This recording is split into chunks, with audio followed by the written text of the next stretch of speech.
Good morning, everybody. I'm your host, Alan. Thanks for joining the show this morning. Well, Easter weekend is fast approaching. Things aren't getting any better at the airlines. The wait times at the lines are still over in excess of 4, 5, or 6 hours. Will you try to fight it out, wait it out at the airlines this weekend, or will you pay those expensive gas prices to travel thousands of miles to visit your family? But first off, ladies and gentlemen, the United States sent 3,500 ground troops to Iran as the conflict rages on. Those and many more stories this morning. Let's jump right into it. Well, ladies and gentlemen, as I stated earlier, Easter weekend is fast approaching. We already know that the wait times at most of the airlines are about 6 hours for you to catch your flight. A lot of people are still missing their flights, but all reports are most of the people out there that are making these flights or trying to get into these flights are staying under control. But ladies and gentlemen, things are about to change over Easter weekend. That's just going to be more travelers trying to hit the airways.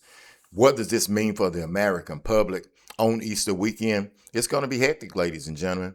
You're going to be trying to get to visit your loved ones. Now you're going to have a choice to make. And I'm sure a lot of you families out there are talking about it right now. Will you try to wait it out at the airlines, or will you hop in your automobile, join millions of travelers that's already going to be out there to make the danger increase and pay those expensive gas prices to travel? It's one hell of a choice that you're going to have to make.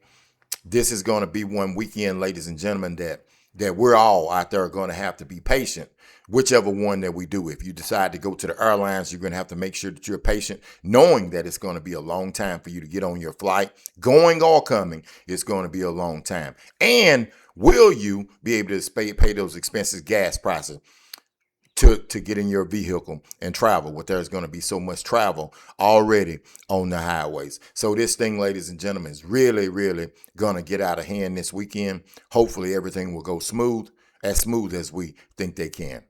But we're going to move on to the next segment. Before we do, I'd like to thank all of you for joining the show. I'd like to thank all of you for subscribing. All my new subscribers, I appreciate you. Continue to stick with tune into the show. And then for all my old subscribers, I definitely appreciate you guys and girls out there constantly tuning in to the show. Well, ladies and gentlemen, the United States has sent 3,500 troops over to the conflict in Iran. What does this mean, ladies and gentlemen? Are they instantly going to go and attack? No, but the United States is preparing in case that they do. What does this mean for our troops? Well, we've already lost some troops already. This is going to put the troops in a very bad situation. They're going to have to take lives. Lives will be lost. Now, we know that when you sign up for the military, this is part of it. This is definitely part of it. But in a war right now, ladies and gentlemen, that could have been avoided. These 3,500 troops, and it's probably going to be more, they will be doing ground attacks if necessary. But you know over there, they're prepared for it already. They're prepared for us already. And the amount of lives that will be lost behind this conflict is probably going to get out of hand. It's probably going to be of epic proportions. Will this thing ever come to an end?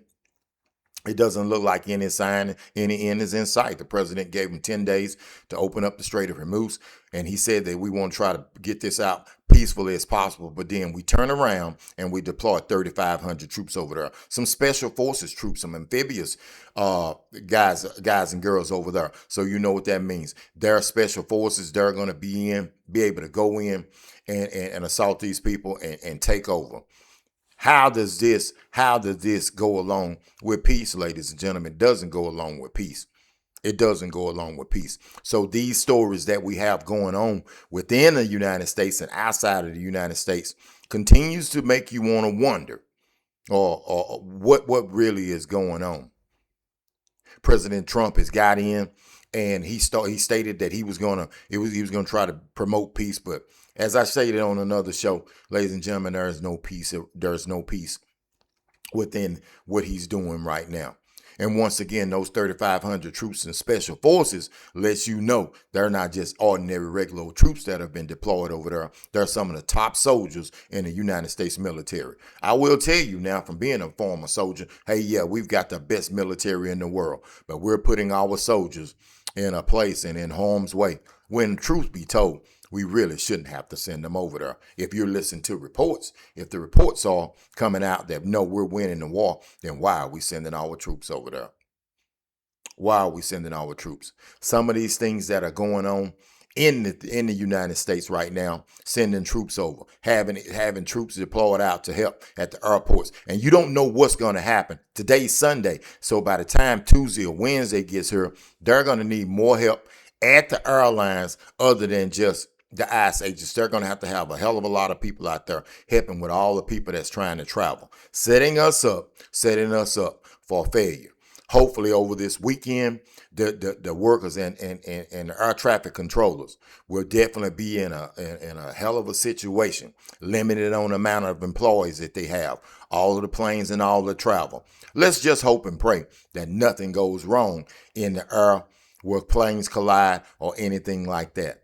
These stories right here are stories that the American public, you definitely need to be paying attention to. Gas prices. We know gas prices are up. And if we've sent 3,500 troops over there, gas prices will continue to rise. They will continue to rise over this upcoming week. They're going to continue to rise, ladies and gentlemen. I don't know where the end is, what's going to happen in the end, but right now, we're in a very, very bad situation. All you Americans out there who do what you're supposed to do, but now you're going to be left with one hell of a choice to make. A hell of a choice to make for the American public out there this coming up Easter weekend, a time when we're supposed to be celebrating. But no, ladies and gentlemen, it's not celebrating. It's hoping and praying that you can make it through the weekend without anything going wrong. Keep your eye